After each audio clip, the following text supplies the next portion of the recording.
அல்லாஹும்ம அர்ஹம்னா பிரஹ்மதிக யா அர்ஹமர் ராஹிமீன். இந்த துவாவை நம்ம அடிக்கடி கேட்கணும், குறிப்பாக அர்த்தம் தெரிஞ்சு கேட்கணும்.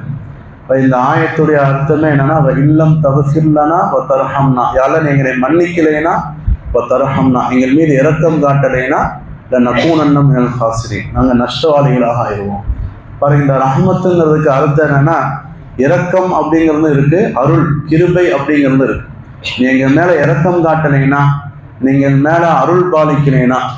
இப்ப இந்த முதல் பத்துல அல்லாஹுடைய ரஹ்மத்தை நம்ம ரொம்ப கேட்டு, ரெண்டாவது பத்துல அல்லாஹுடைய மஃபிரத்தை நம்ம கேட்கணும்.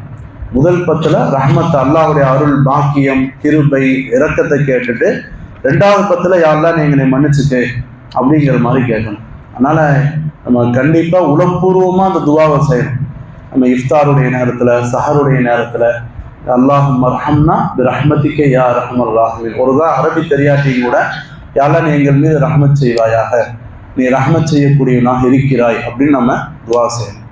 பாருங்க, நம்ம குர்ஆனுடைய ஆயத்துகள்ல முக்கியமான இன்னொரு ஆயத்து ஹஜரத் இப்ராஹிம் அலைஹிஸ்ஸலாம் அவங்க செஞ்ச அவர்களுடைய ஒரு ஆய்வு. இப்ராஹிம் அலைஹிஸ்ஸலாம் அரபுகளின் தந்தை அப்படின்னு அவங்கள பத்தி சொல்றாங்க. இப்போ நாமெல்லாம் மில்லத்தை இப்ராஹிம் சொல்லுவோம். நம்ம ஆதம் அலைஹிஸ்ஸலாத்திலிருந்து நபிமார்கள் வந்தாலும் கூட நபி ஸல்லல்லாஹு அலைஹி வஸல்லத்துடைய ஆரம்ப தொடர்ச்சி இப்ராஹிம் அலைஹிஸ்ஸலாத்துல தான் ஆரம்பிக்கும். இப்ராஹிம் அலைஹிஸ்ஸலாம் அவங்க தான் இந்த அரபுகளுடைய முதல் நபி அப்படிங்கிறது கூட சொல்றாங்க. அது நாம கூட தரூத் இப்ராஹிம்ல பாருங்க, அல்லாஹும்ம ஸல்லி அலா முஹம்மதின் வ அலா ஆலி முஹம்மதின் கமா ஸல்லைத அலா இப்ராஹிம வ அலா ஆலி இப்ராஹிம். அதாவது முன்னாடி எத்தனை நபிமார்கள் வந்தாலும் கூட இப்ராஹிம் அலைஹிஸ்ஸலாத்துன்னு நம்ம சொல்றோம். அதனால மில்லத்தை இப்ராஹிம் சொல்லுவாங்க. பாருங்க, ஹஜரத் இப்ராஹிம் அலைஹிஸ்ஸலாம் அவங்க தான் முஷ்ரிக்கீங்கள், சிலை வணக்கத்தை ரொம்ப எதிர்த்தவங்க. சிலை வணக்கத்துடைய ஆரம்ப காலம் அவங்கள்ட்ட தான் இருந்துச்சு. ஹஜரத் இப்ராஹிம் அலைஹிஸ்ஸலாத்துடைய அந்த அவங்க தந்தைகிட்ட சொன்னது, அவங்க அல்லாவை அறிந்தது, அல்லாவை எப்படி விளங்குனாங்கிற அந்த ஆயத்துகளை ஒரு 3-4 ஆயத்து அல்லாஹ் தஆலா திருக்குர்ஆன்ல சொல்லி காமிக்கிறான். இது கால இப்ராஹிம் அபீஹி ஆசர தத்தகிது அஸ்னாமன் ஆலிஹா. இப்ராஹிம் அலைஹிஸ்ஸலாம் அவங்க தன்னுடைய தந்தை ஆசர் என்பவரிடம், சிலைகளை தெய்வங்களாக நீங்கள் ஆக்கி கொண்டீர்களா, நீங்களும் உங்களுடைய கூட்டத்தினரும் பகிரங்கமான வழிகேட்டில் இருப்பதை நான் காணுகிறேன். ஹஜரத் இப்ராஹிம் அலைஹிஸ்ஸலாத்துடைய தந்தை ஆசர் இருக்காரு, அவர் சிலையும் வணங்கிட்டு இருந்தாரு, சிலை செஞ்சு வித்துட்டும் இருந்தார். சிலைகளை வணங்கணும் இருந்தாலும் சிலைகளை செஞ்சு வித்துட்டு இருந்தார். அவரை பார்த்து, அவங்களுடைய அத்தாவை பார்த்து மகன் கேட்டாரு, நீங்க சிலைகளை தெய்வங்களாக நீங்கள் ஆக்கி கொண்டீரா, நீங்களும் உங்களுடைய கூட்டத்தினரும் பகிரங்கமான வழிகேட்டில் இருப்பதை நான் காண்கிறேன் அப்படின்னு சொல்லிட்டு ஹஜரத் இப்ராஹிம் அலைஹிஸ்ஸலாம் எப்படி அல்லாஹ்வை அறிஞ்சாங்க அப்படிங்கிற விஷயத்த சொன்னாங்க.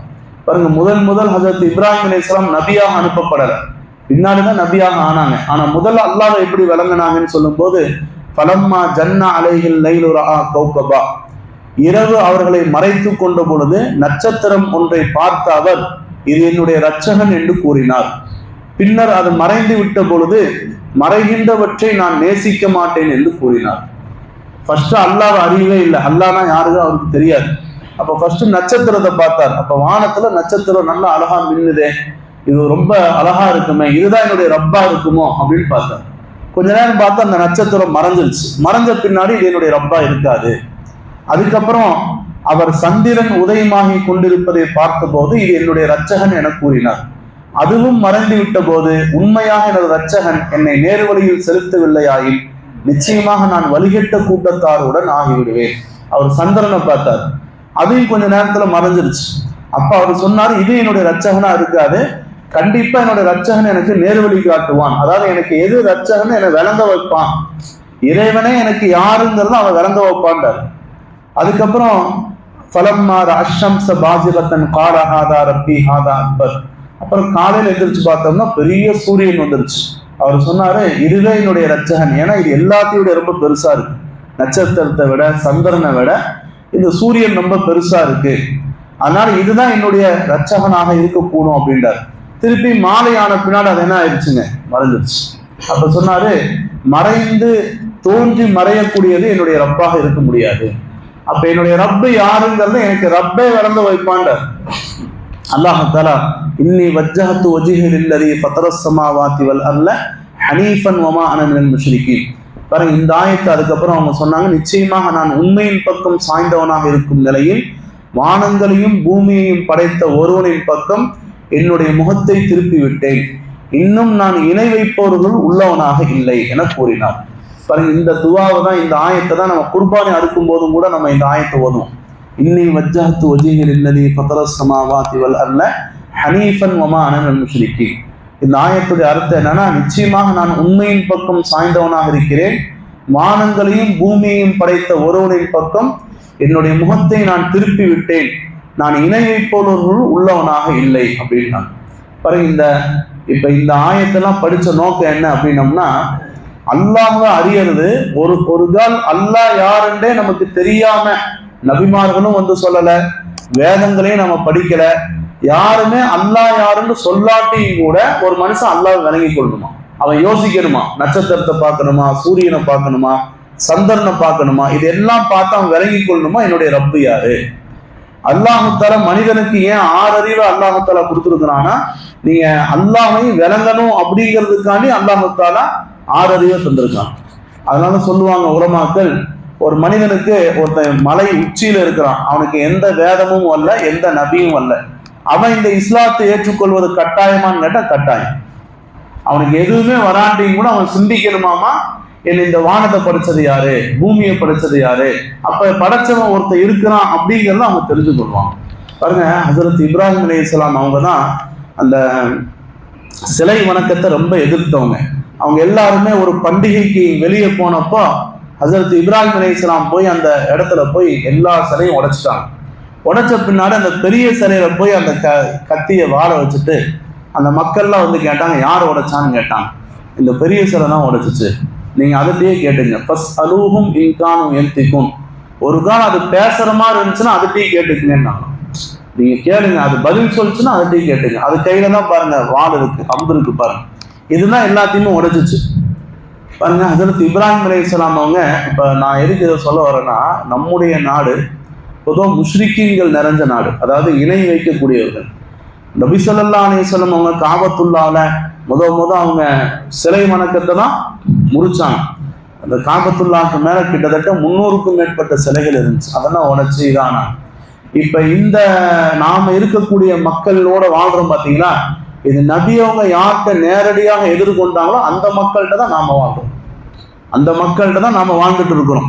இந்த சிலை வணக்கம் செய்யக்கூடியவங்களுடைய அந்த மக்களுக்கு மத்தியில தான் மொத்த உலகத்தையே மதங்களாக நம்ம பிரிச்சுட்டோம்னா, கிறிஸ்துவர்கள், யூதர்கள், மஜூசிகள், நெருப்பு வணங்கக்கூடியவங்க.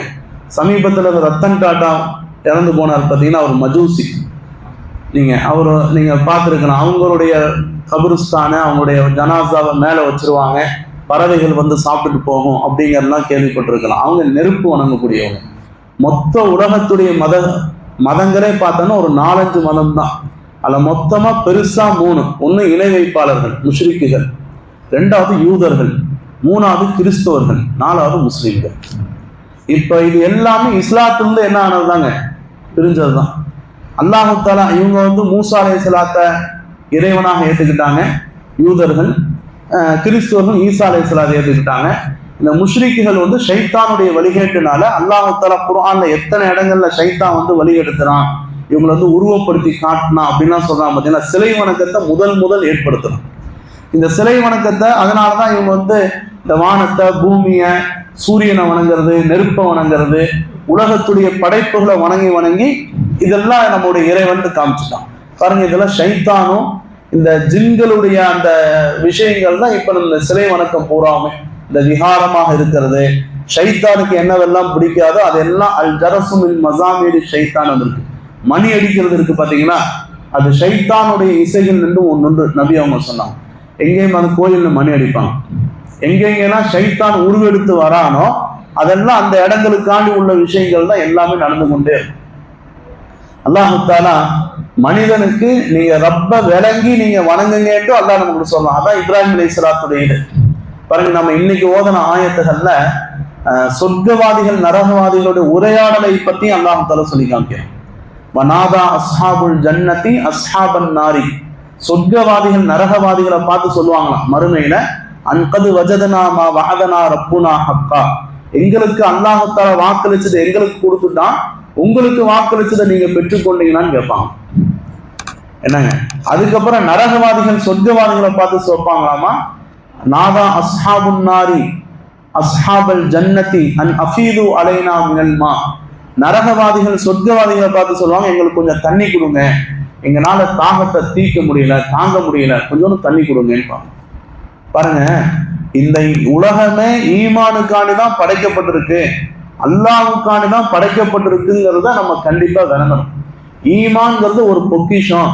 நாம் இந்த உலகத்துல அல்லாஹ்வை விளங்குறதுக்காண்டி தான் உலகத்திலே வந்திருக்கிறோம். நாம அல்லாஹ்வை விளங்கி நம்ம வணங்கணும்.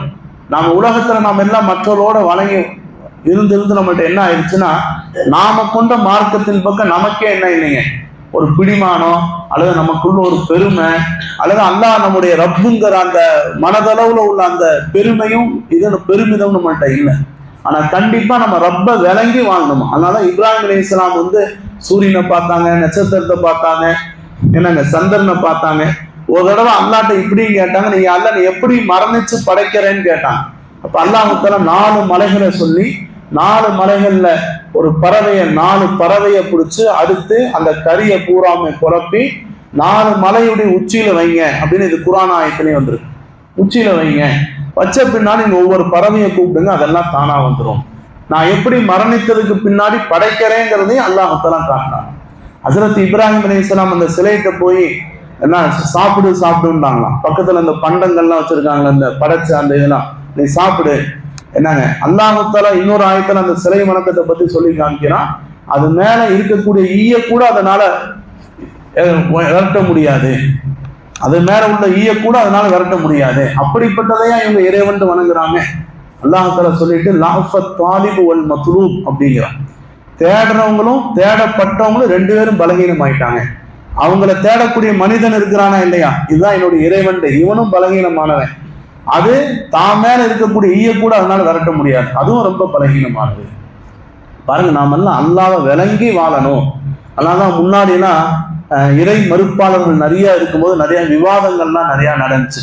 ஒரு பெரிய இறை மறுப்பாளர்கிட்ட நம்முடைய பெரிய இமாம் அவங்க ஒரு நாள் விவாதத்துக்காண்டி போனாங்க. அவர் இறை மறுப்பாளர், அல்லாஹ்வே கடவுளே இல்லைன்னு சொல்றார். இவர் ஒரு நாள் நான் அல்லாஹ் இருக்கிறாங்கிறதுக்காண்டி சொல்றதுக்காண்டி போறார். ஒரு மஜ்லிஸ் ஏற்பாடு செய்யறாங்க, ஒரு சபை. அடுத்த நாள் காலையில் 9 மணிக்கு எல்லாரும் வாங்கன்னு சொல்லிட்டு இவரு கொஞ்சம் லேட்டா போறாரு. போகும்போது லேட்டா போறாரு நம்ம இமாம். அவங்க லேட்டா போன பின்னாடி அவங்க நீங்க பயந்துக்கிட்டீங்க, ஏன் இவ்வளவு லேட் ஆச்சு அப்படின்னு சொல்லும்போது அவரு சொன்னாரு, நான் உங்களை தேடிதான் வந்துட்டு இருந்தேன், இந்த பாதையில இடையில ஒரு ஆறு குறுக்கிட்டுச்சு, இந்த ஆற்றை கடந்து எப்படி வர்றதுன்னு எனக்கு தெரியல, கொஞ்ச நேரம் நான் யோசனை பண்ணி நின்றுட்டே இருந்தேன். திடீர்னு ஒரு மரம், பக்கத்துல இருந்த மரம் கீழே விழுந்து அது அப்படியே படகா மாறி, என்னங்க மரம் அப்படியே அறுத்து படகா மாறி என் பக்கத்துல வந்து நின்றுச்சு. நான் மேலே ஏறி உட்கார்ந்து என்ன செஞ்சுட்டேன், இந்த ஆற்றை கடந்து வந்துட்டேன், அதனால லேட் ஆச்சுன்னாங்க. அவங்களாம் சிரிச்சாங்க, இது எப்படி சாத்தியம், இது மரமே தானா கீழே விழுந்து அது படகா மாறி உங்களை ஏற்றி வந்துச்சுன்னு சொல்றீங்களா, இது எப்படி சாத்தியம்னு கேட்டாங்க. இது யாராச்சும் ஒருத்தர் கண்டிப்பா செஞ்சிருக்கணும், செய்யாம அதுவே என்ன ஆகாது, நடக்காதுன்னாங்க. அதுக்குதான் அவர் பதிலா சொன்னாராம், அப்ப முழு உலகத்தை படைச்ச ஒருத்தர் இருக்கிறான், முழு உலகம் படைக்காம ஒருத்தர் வந்திருக்காது, இதுதான் என்னுடைய ஆதாரம்னு சொன்னான். ஒருத்தர் சொன்னாராமா, நானும் படைக்கக்கூடியவன் தான் அப்படின்னு சொல்லிட்டு ஒரு இனிப்பு ஒரு நல்ல மூடியில பக்காவா மூடி வச்சுங்க சொல்றாங்க, நல்லா எதுவுமே உள்ள போகாத மாதிரி நல்லா அடைச்சு வச்சுட்டார் ஒரு இனிப்பை.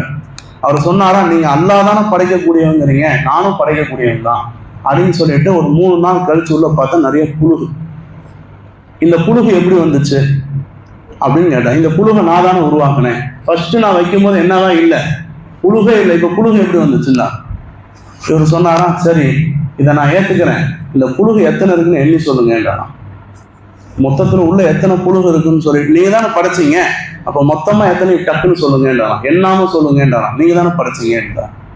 அந்த மாதிரி அல்லாஹ் தஆலா இறை மறுப்பாளர்கள் எவ்வளவு பேர் வந்தாலும் கூட அந்த நேரத்துல ரப்ப விளங்கி வணங்கக்கூடிய மக்கள் இருந்தாங்க. பாருங்க, இன்னைக்கு ஓதன ஆயத்திலே ஒரு ஆயத்து சொர்க்கவாதிகள் உரையாடல் நான் சொன்னேங்க, அந்த சொர்க்கவாதிகள் அழகா சொல்லுவாங்களாமா, அல்ஹம்துலில்லாஹி அல்லதி ஹதானா லிஹாதா வமா குன்னா லினஹ்ததிய லௌலா அன் ஹதானல்லாஹ். அல்லாஹ் இந்த குர்ஆன்லயே சொல்லி காமிக்கிறான், மறுமை நாள்ல நாம போனோம்னா இந்த ஈமானுடைய பொக்கிஷம் நம்ம அங்கதான் உணர்வோம். அல்ஹம்துலில்லாஹி அல்லதி ஹதானா, அல்லாஹுக்கே எல்லா புகழும். ஹதானா லிஹாதா, இந்த தீனை எங்களுக்கு ஹிதாயத்தாக கொடுத்தானே. ஒமா குன்னா லினஹ்ததிய லௌலா அன் ஹதான் அல்லாஹ், ஒரு கால் இந்த ஹிதாயத்தை எங்களுக்கு கொடுத்துருக்கலைன்னா நாங்க நேர்வழி பெற்றிருக்க மாட்டோம் அப்படின்னு ரொம்ப பெருமையா அங்க போய் துவா செய்வாங்களாம். உலகத்துல நம்ம ஈமான்னா நமக்கு அது பொக்கிஷமாவே நமக்கு தெரியல. அங்க போனாதான் சொர்க்கமோ நரகத்துடைய பயமோ அல்லாஹுடைய அந்த லிகா சந்திப்பும் நமக்கு தெரியுமா. இன்னைக்கு நிறைய பாருங்க, நம்ம அன்னிதா ட்ரஸ்ட் சார்பா கூட புதிதாக இஸ்லாமாவதுக்கு நம்ம எவ்வளவு ஏற்பாடுகள் செய்யறோம்னு சொன்னோம்னா, இன்னைக்கு தீனை ஏத்துக்கலாம், தீனுக்கானதான் இந்த உலகமே. ஒரு மனிதர் தீனை ஏத்துக்கிட்டா அது எவ்வளவு பெரிய பாக்கியம். உலகம் முடிவு நாள் வரைக்கும் வரக்கூடிய மக்கள் எல்லாம் என்ன ஆயிடுவாங்க, தீன்தாரிகளாக ஆகுவாங்க. நபி ஸல்லல்லாஹு அலைஹி வஸல்லம் அவங்கள பத்தி அல்லாஹ் குர்ஆன்ல சொல்லும்போது, லஅல்லக பாகிஉன் நஃப்ஸக அல்லா யகூனு முஃமினீன், இவங்கெல்லாம் முஃமின்களாக ஆகணும்னு நீங்க நினைச்சு உங்களுடைய உயிரை நீங்க மாய்த்து கொள்ளாதீங்க. அந்த அளவுக்கு மனதால கவலைப்பட்டாங்களாம், இவங்கெல்லாம் முஸ்லீம் ஆகணும், இவங்க முஸ்லீம் ஆகணும், அவங்க முஸ்லீம் ஆகணும்ட்டு. அந்த மாதிரி மனசுல கவலைப்பட்டே உங்களுடைய உயிரை நீங்க மாய்த்து கொள்ளாதீங்கன்ட்டு அல்லாஹ் தஆலா சொன்னான். இன்னைக்கு நம்மளுடைய நிலைமை என்னன்னா, நம்மளுடைய ஈமானும் நமக்கு மதிப்பா தெரியல, இன்னொருத்தர் தீனுக்கு வர்றதையும் நம்ம மதிப்பா உணரணும். இன்னைக்கு நம்மளுடைய ஈமானுடைய பலகீனம் அதுதான். பாருங்க, உண்மையிலேயே அல்லாஹை விளங்கி நாம அல்லாஹை ஏற்றுக்கொள்ளணும், அல்லாஹை வணங்கணும், அல்லாஹுக்கு பிடிச்சமான வாழ்க்கையை வாழணும். அந்த ஈமான் உண்மையிலேயே சந்தேகமில்லாத ஈமானா நம்மள்ட்ட இருக்கணும். பாருங்க, இதுல இன்னொரு முக்கியமான விஷயம், அல்லாஹுடைய படைப்பினங்களை பார்த்து அல்லாஹ் விளங்கணும். ஆனா அல்லாஹு தாலாவே நேரடியா நாம ரொம்ப சிந்திக்க கூடாது. அல்லாஹ்க்கு உருவம் இருக்கா, அல்லாஹ் எங்க இருப்பான், அல்லாஹ் எங்க உட்கார்ந்து இருப்பான், அல்லாஹ் எப்படிப்பட்டவன், அவன் எப்படிப்பட்ட வஸ்துண்டு, இதுவும் ஷைத்தானுடைய வஸ்வாஸ், ஷைத்தானுடைய ஊசலாட்டம். இதை நம்ம மனசுல வர வைக்கவும் கூடாது. ஒரு கால் அல்லாஹ் வந்துருச்சுன்னா நம்ம அல்லாஹ்ட்ட துவா செய்யணும், எல்லாம் இந்த மாதிரி சந்தேகங்களை என்னுடைய உள்ளத்துல உண்டாக்கிறாதேன்னு துவா செய்யணும். ரெண்டாவது விஷயம் என்னன்னா, அப்படி ஒரு நாள் மனதில் ஏற்பட்டாலும் யார்ட்டையும் பேச சொல்லக்கூடாது, யார்கிட்டையுமே ஒருத்தர் பேசக்கூடாது. பேசினா பிடிக்கப்பட்டுருவோம். எப்பவுமே மனசுல தவறான எண்ணங்கள் தோணுச்சுன்னா வரும் மனதளவுல, ஆனா அது யார்கிட்டையுமே என்ன செஞ்சிடக்கூடாதுங்க, பரிமாறிடக்கூடாது. பரிமாறிட்டோம்னா குற்றம் பிடிக்கப்பட்டுரும். அல்லாஹ் தஆலாட்ட நம்ம அதிகமா துவா செய்ய வேண்டியதான், யாரெல்லாம் எங்களுக்கு ஹிதாயத்தை கொடு, உன்னை விளங்கி நாங்க ஈமான் கொள்ளணும் நம்ம நியத்து.